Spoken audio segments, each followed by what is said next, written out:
नमस्कार, मी डॉक्टर एकता, homeopathic consultant, कॉस्मेटॉलॉजिस्ट, ट्रायकोलॉजिस्ट, Dombivli waste. आज नवीन video, नवीन विषय।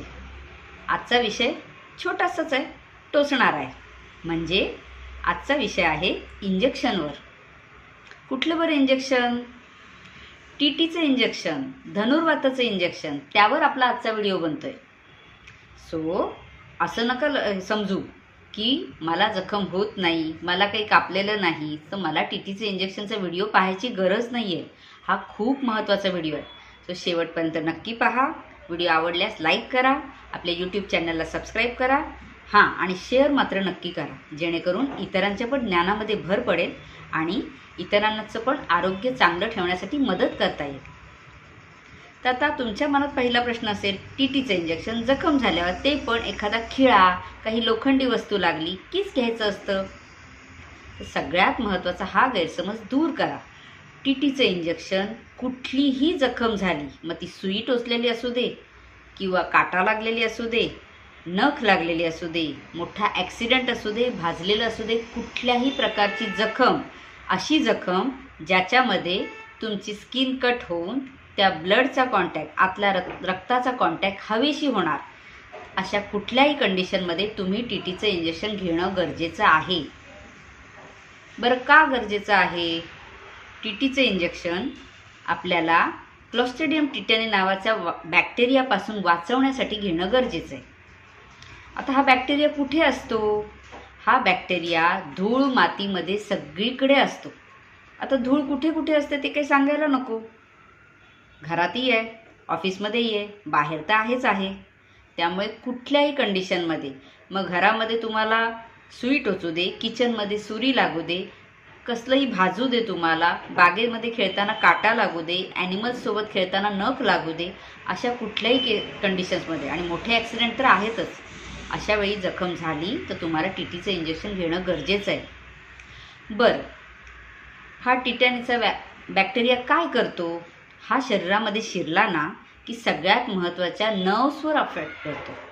आता नर्व्सवर अफेक्ट करतो म्हणजे काय? ब्रेनमध्ये अफेक्ट करतो। ब्रेनमध्ये सगळ्या शिरा आपल्या असतात, त्याच्यावर त्याची ॲक्शन होते। मग ब्रेन जिथे जिथे सगळीकडे सिग्नल कंट्रोल करतो, म्हणजे अगदी आपला श्वास घेण्यापासून, डोळे उघडण्यापासून, गरम वस्तूला हात लागली की हात मागे घेण्यापासून, सगळ्या ॲक्शन ब्रेन कंट्रोल कसं करतं? नर्व्सद्वारे।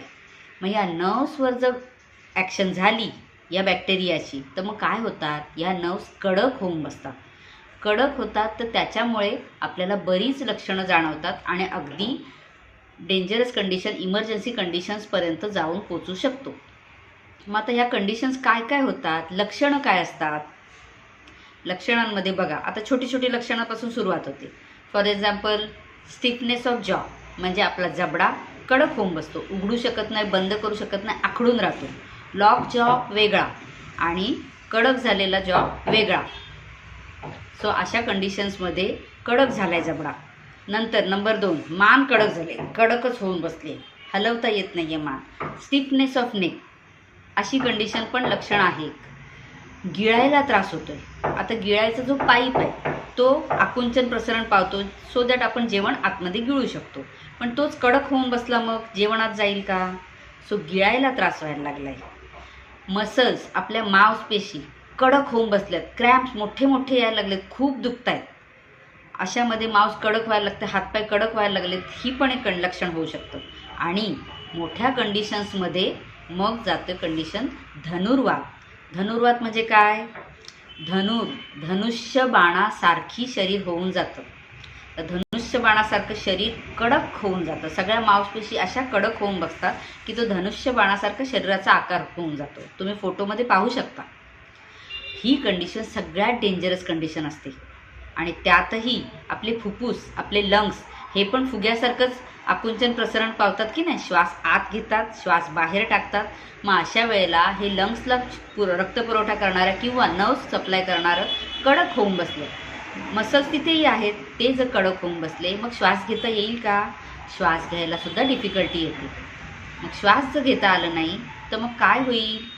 सो म्हणून ही छोटासा, अगदी छोटासा काटा जरी लागला, सुई जरी टोचली असेल किंवा मांजरीसोबत खेळताना नख जरी लागलं असेल, तरीसुद्धा सगळ्या कंडिशन्समध्ये टी टीचं इंजेक्शन घेणं महत्त्वाचं आहे.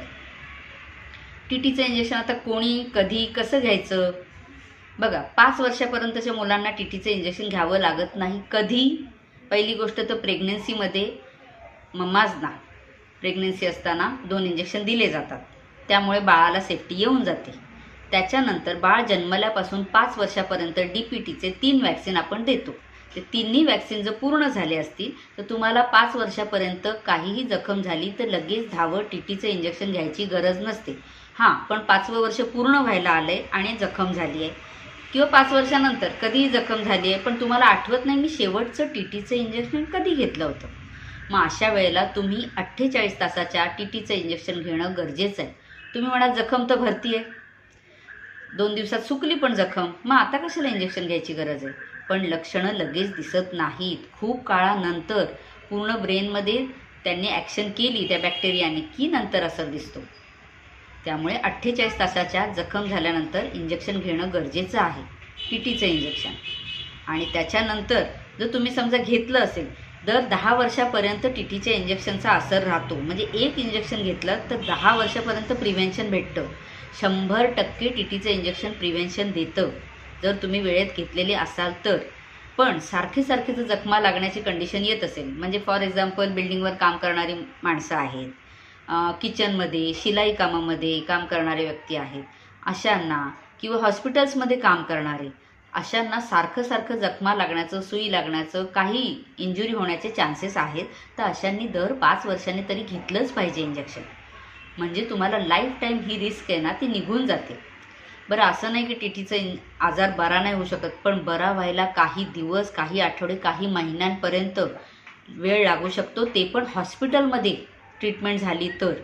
हॉस्पिटलमध्ये इमर्जन्सीमध्ये न्यावं लागतं आणि त्यांचा श्वास अडकत असेल, शरीर कडक व्हायला लागलं असेल, खूप काही मोठ्या गोष्टी झालेल्या असतात शरीरामध्ये, मग नवीन शिरा बनेपर्यंतसुद्धा ट्रीटमेंट द्यायला लागू शकते. पण मग तशी वेळच कशाला आणा.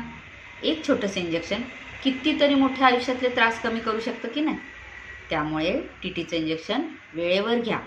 नोंद करून ठेवा पाहिजे तर कधी घेतलं इंजेक्शन, कधी नाही घेतलेलं इंजेक्शन आहे ते. लहान मुलांचे वॅक्सिन नीट पूर्ण करा आणि मोठ्या आजारापासून स्वतःला वाचवा. आय होप व्हिडिओ तुम्हाला आवडला असेल. व्हिडिओ शेवटपर्यंत पाहिल्याबद्दल धन्यवाद. लाईक करा, आपल्या यूट्यूब चॅनलला सबस्क्राईब करा आणि व्हिडिओ शेअर मात्र नक्की करा. अनेक जणांचा जीव आपण वाचवू शकतो या छोट्याशा गोष्टीमुळे. सो हे ज्ञान वाटण्यासाठी नक्की मदत करा. थँक्यू.